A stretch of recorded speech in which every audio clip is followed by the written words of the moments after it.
Welcome to the LoDown, a LoJack Podcast, where we focus on retail automotive and the technology, trends, people, and processes shaping the industry. Welcome to the LoJack Podcast, Episode 1. I am your host, Rene Garcia. Joining me today is my very special guest, Josh Potts, General Manager for Mac Haik Chevrolet. Josh, welcome to the show. Thank you very much for having me. Episode 1. Wow. I finally made it after all these years. Thank you for having me. We're happy to have you. To get started, before we jump into all of the big questions, can you give us a brief background on yourself? How long have you been in the automotive industry? How did you work your way up to becoming a GM? Lucky, right place, right time. I'm kidding. I started in the car business actually on my 18th birthday. It's the only thing that I've ever done in my life. I've been in management since I was 19 years old. I was a finance manager. I always operated in the business under the, hey, what's next mentality. You know, as a salesperson, I was trying to figure out how to read credit. And the minute I was a finance manager, I'm sitting up at the sales desk asking them if I can send out pencils for salespeople. And it was always, hey, what's next? And I worked in Tennessee originally. And during the financial crisis of 2007, 2008, I was put in a situation where I had to do something different because, the way things crashed at the time, Tennessee was, I'm not saying Tennessee was more affected than other places, but it was certainly very hard hit. And Texas, seemed to be the place where, they're taking a hit, but it isn't as bad as a lot of the other areas of the country. So I made my way to Texas and came here originally as a used car manager. And, again, just with my mind always on what's next. I was finally afforded, I'll call it a lucky moment, a lucky opportunity. And the reason I'll say it was lucky is for two reasons. Number one, I actually got this job by accidentally meeting the CEO of our company at a Texans football game. How about that? Right?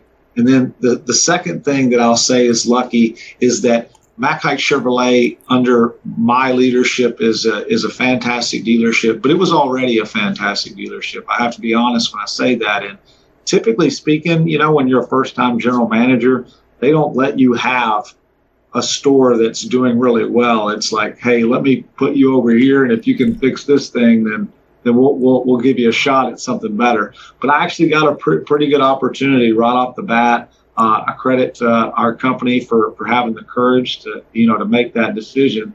But they made that decision, and of course I've done everything that I'm supposed to run with it, we'll say. Well, can you tell us a little bit about Mac Haik Chevrolet? How long has the dealership been in business? So the dealership has been Mac Haik Chevrolet since 1983. The dealership has always been in this location, and interestingly enough, the need, in our eyes, or at least in my eyes, to do LoJack is really a big part of why of how old the dealership is. It's because it's older. Originally, we used to have a significantly bigger parking lot, but over the years, every time I-10 freeway has spread out a little bit wider. Next thing you know, our front door is 20 feet from the feeder road. So we just don't have a lot of parking at our dealership. And I know there's a lot of dealerships out there in metro areas that they experience similar problems, and so we don't have a lot of road frontage. So we have vehicles everywhere. When I first started, it was very chaotic. You'd be working on a Saturday, a salesman would come up to me and he'd say, hey boss, can you talk to these people for me? They're upset. And, I go out there and I talk to them, and they've been waiting for 2 hours for him to find a car. And not kidding, 2 hours.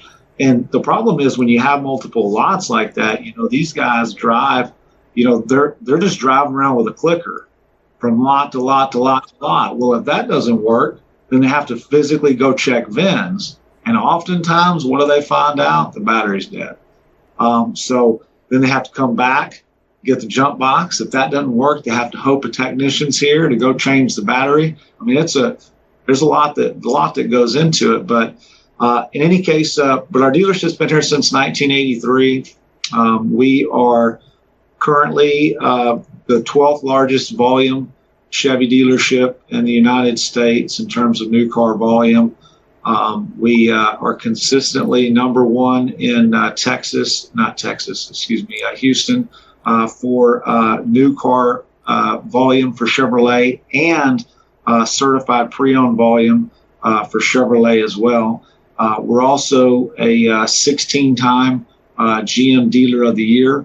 I don't know many dealers that have won that many times more than that.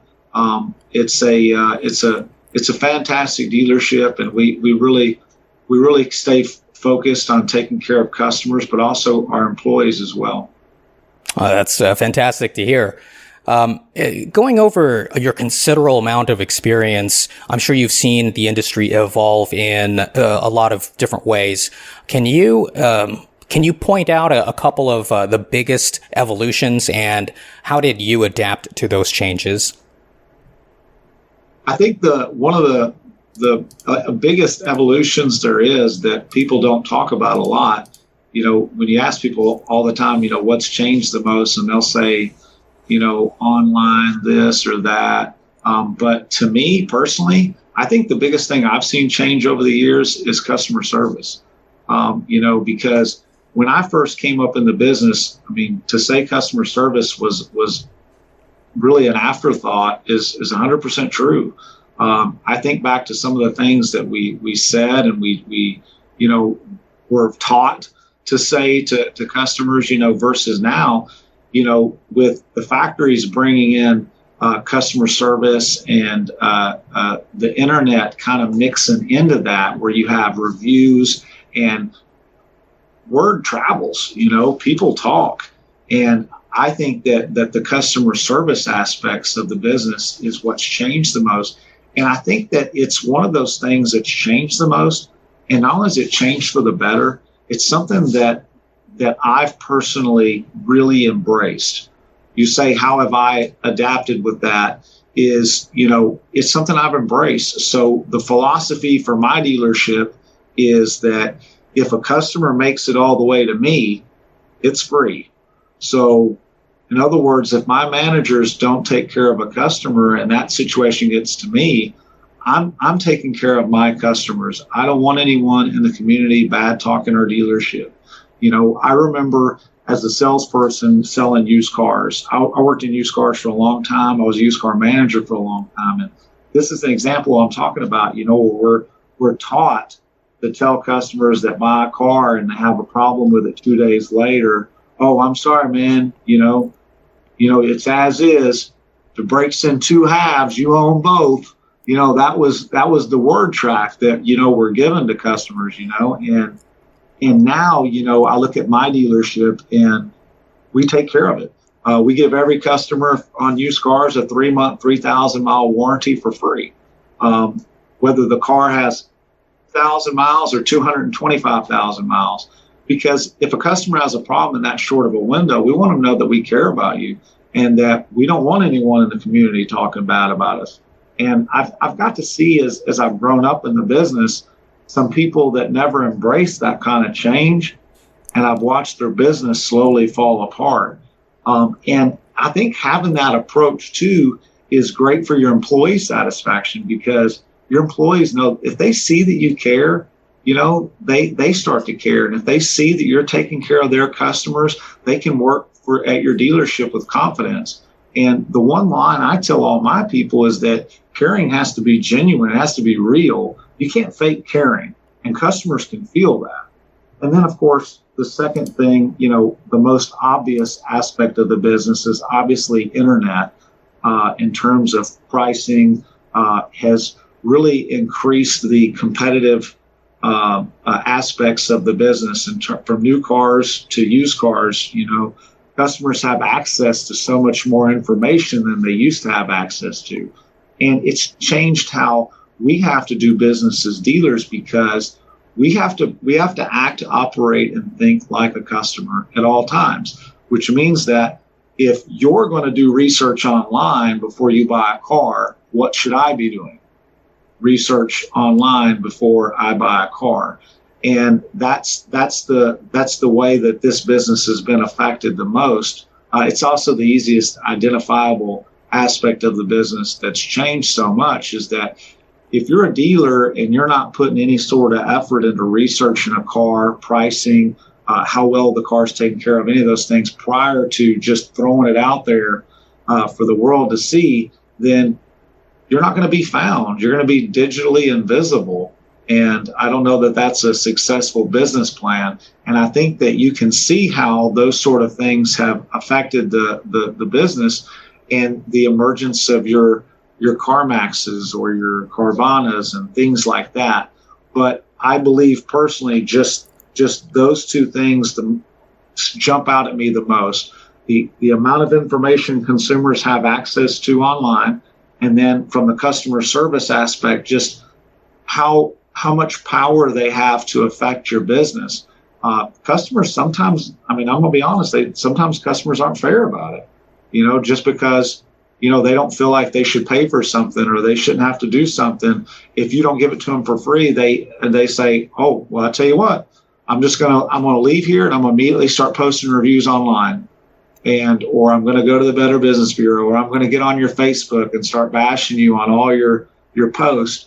They threaten you like that, brazenly, and that's why I just think that embracing customer service is something that is going to carry, our dealership forward, but I think it'll carry any dealership. Well, let's talk about something a little more topical, something that I think is affecting all dealerships right now, and that is the chip shortage, which is affecting manufacturers' ability to produce the same volume of cars as or vehicles that they were able to in the past. What steps has your dealership taken to cope with this new reality? So the main thing that we've operated under is first and foremost is to remain aggressive. What I mean by remain aggressive is when this whole thing first started, to unfold, where maybe some other people were nervous about how things were going to happen. We took a different approach where we were one of the early adapters, reaching out to other dealers through locator services, through our own people here at the dealership, calling other dealerships, asking them to buy their inventory and bring it into our dealership so that we would still have vehicles to sell. We've also been aggressive in the pursuit of growing, expanding, and really just doing a better job of running our used car business. One of my personal faults, and I'll knock myself for just a minute, is that I'm so new car driven because I'm competitive. I love to compete, so you get those new car rankings, man, and I'm trying to get to the top, trying to win. And you don't really get that in used cars, I guess you could go to the state and get the registration data, but it's not that email every day of the old ranking reports. You can see where you land in the city for volume. So I'm not saying I never paid attention to used cars. I certainly did. But I think one of the biggest learning lessons that I've had during all this is that I should have paid attention more, and I certainly could have done more. And I believe that our aggression in that regard has been paramount. Some of the other things I've done is I track all of our incoming inventory from the factory. I track it every single day. I track what's here physically, and then what's at the plant, what's produced, what's on the way. And not only do I check it for my dealership, I check it for my 3 largest competitors, just so I know not only what I have, but I know what everyone has. It helps me communicate with my managers, kind of what the market's looking like, what the build outs are looking like, what's coming, what seems to be moving, what isn't. And then, of course, I think one of the biggest lessons that everyone will learn when this is all said and done, and this is something people don't talk about a whole lot, but we're going to learn what customers will buy if it's the last vehicle available. And what I mean by that is is right now when you're operating under such heavy constraints of what you can build, also with such limited inventory. My dealership in the past, we would hold about 1,000 vehicles, right? New vehicles. Right now, I have 7 new vehicles parked outside. Okay, so under that sort of mentality, think about this for just a second, right? As a dealer, the wind down from 1,000 to now, first thing is the last car sold, you should probably never order those again because they were literally the last thing that anyone would buy. And then now, operating with such limited inventory, if you've got anything sitting for more than a few days, you got to look at how that thing's built and really question, like, is this something I should take out of the rotation, or maybe I should limit how much I do of this particular color, things like that. Those are some things that I feel like I've learned to adapt to as well in my business. And I think that those are some of the lasting lessons that I can take personally moving forward, even once the chip crisis is over. But it's going to be a very long time. Okay. So let's talk about your day-to-day. What are your top challenges as a GM? Is it personnel, cost of doing business, customer retention? And do you have any advice for other dealers who might be experiencing the same challenges? I honestly, I'm super blessed. Blessed with a great dealership, blessed with a great team. I'm not struggling to keep personnel. We actually have extremely low turnover at our dealership. We have a lot of long tenured employees and customer retention, all those things. My biggest personal day-to-day challenge is really just navigating the inventory situation. I mean, don't get me wrong, from a personnel standpoint, there's always some coaching, some training, some processes, changing some things, maybe how you set things up. But I might shock you just a little bit when I tell you that since COVID has first started to now in this chip crisis, we've actually grown.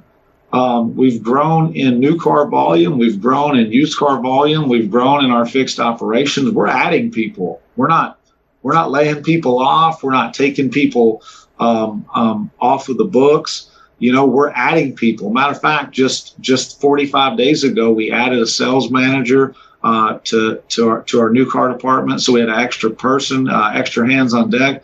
We added 2 more finance managers as well. Because our business in pre-owned has grown so much. So, it's really just playing the inventory game is the biggest challenge. Not only where am I going to get it, how am I going to find it, and then, having the courage to pay, because you get some pretty scary numbers. I was just laughing with Adam when he first came in and sat down.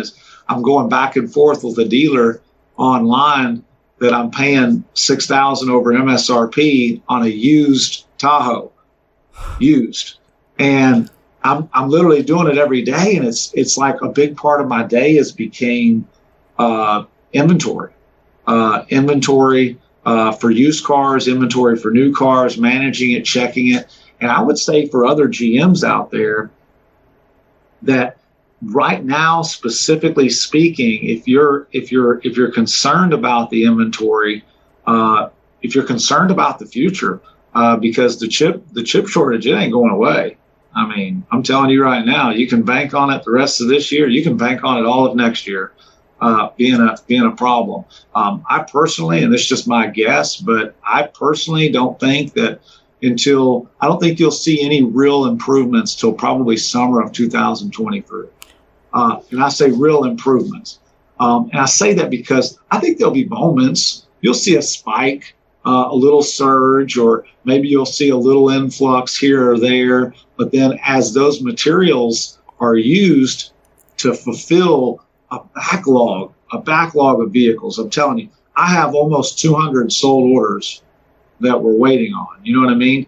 Almost every single vehicle that's incoming is sold. So I think when they get that extra, inventory of chips or materials to produce chips, I think they're going to get gobbled up, and it's just going to go right back to where it is now.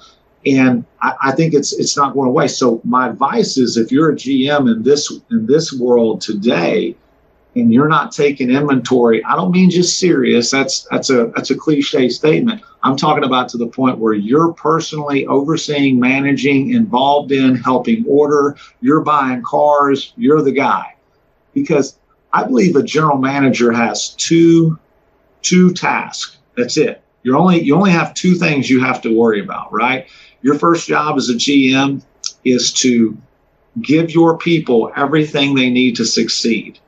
And you can use your imagination. That encompasses so many things, right? And the second job that you have as a general manager is remove everything that prevents them from succeeding. That's it. That's your only job. So right now, if inventory is the number one thing that's on everybody's mind, hearts, thoughts, if you are the GM and you're not personally driving that truck yourself, then I think that you're probably missing the boat. That's a fantastic answer. And here we are in the last few minutes. I just want to ask one more question, and it requires just a little bit of a lead up. I read recently there was a dealership in Minneapolis that just had 17 vehicles stolen off their lot. They're working with law enforcement to recover them. I don't think that dealer is a LoJack dealer. Considering that we have this chip shortage, and as you say, it's not going away anytime soon, it seems that every vehicle on every lot is that much more valuable. So with all of that said, can you tell us and the listening audience, how has LoJack benefited your dealership? It's benefited our dealership immensely. First and foremost, just in the obvious stuff, as I told you before, our initial need had nothing to do with theft. It was just finding vehicles and identifying dead batteries and, just knowing, even simple stuff like if salespeople were taking cars to lunch, where cars have been. If a car magically popped up with 2,000 miles, you're like, wait a minute. And then you start tracking that thing back. All these day-to-day problems. Like I said, we have several lots. So just to kind of give you a perspective here, we have our main lot, then we have a back lot. Okay. Then we have our PDI lot. So we have a PDI center for all three of our dealerships that are real close to each other on I-10. Okay. That's several miles down the road. That's where all the vehicles come in and get PDI. That's where the LoJack is installed on everything, right? Then we also have across the freeway, we have two top floor parking garages. Okay, each floor holds 240 vehicles each, but we have both floors. So obviously, before the chip situation, we had all this stuff full, and as a salesperson, they're just chasing their tail looking for cars, especially when we're busy, around Christmas, the end of the year, that big push, holidays, Saturdays, that was our initial thoughts. And then it turned in like theft was just like an added bonus, because we didn't even go into it anticipating that, but we did have theft problems. Like I said, we had several vehicles stolen every single year, and 7 specifically right before we finally pulled the trigger and did the deal with LoJack. And 3 of those were Corvettes, all over $100,000.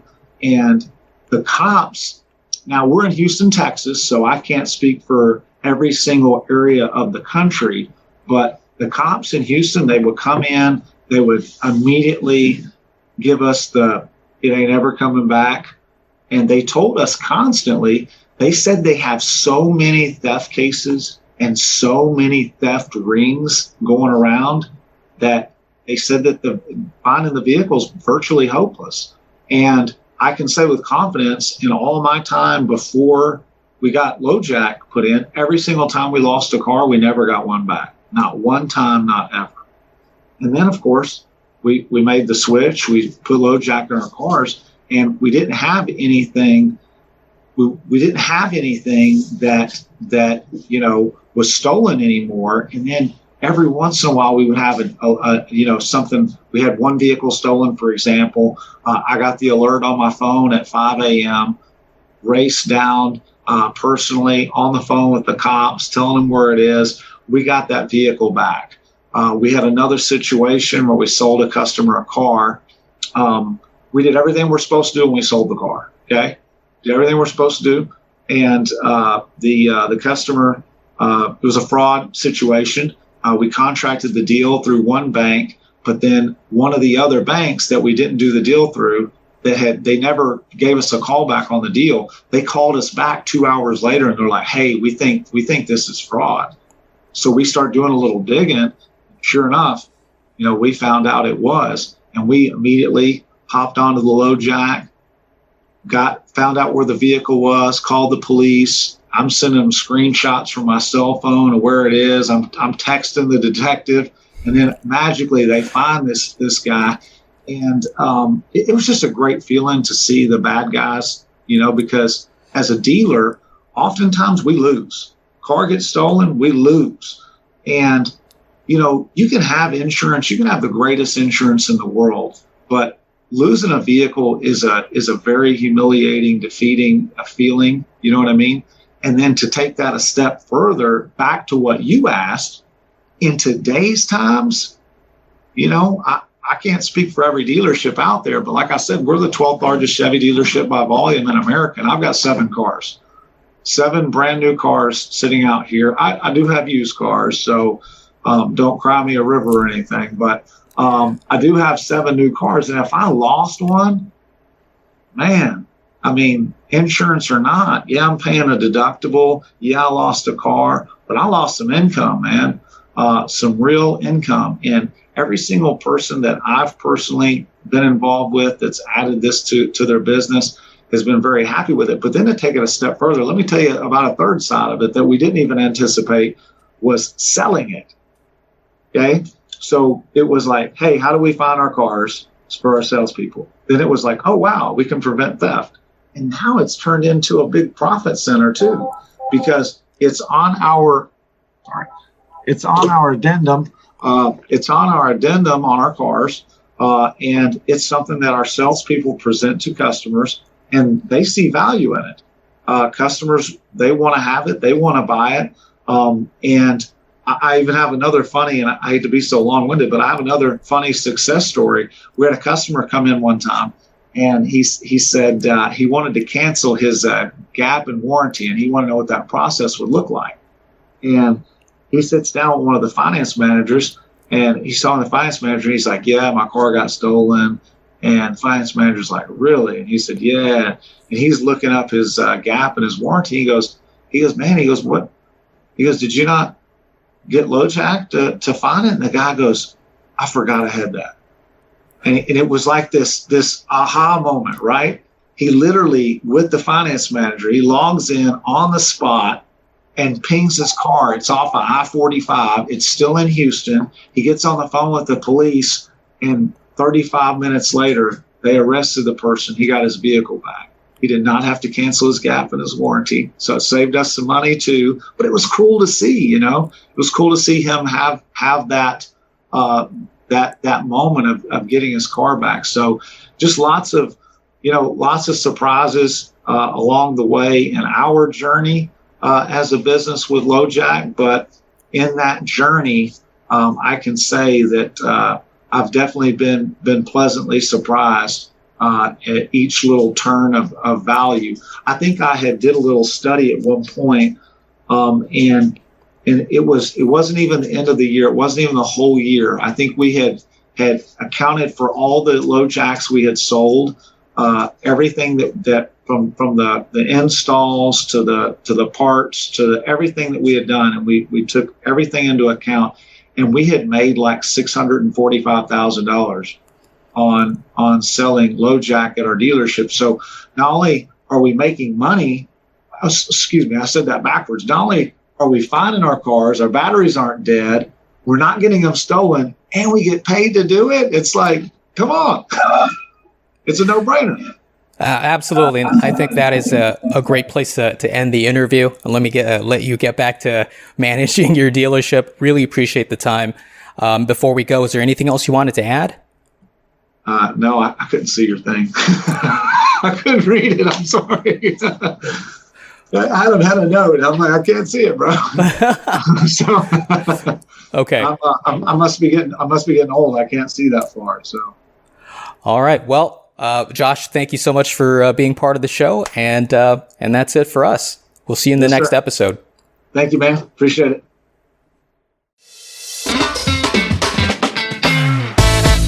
Thank you so much for joining us today. If you're a franchise dealer and you'd like to learn more about how LoJack can help your dealership get more aftermarket sales, more lot management, and more service retention, then please visit LoJack.com. That's LoJack.com. LoJack, LoJack.com.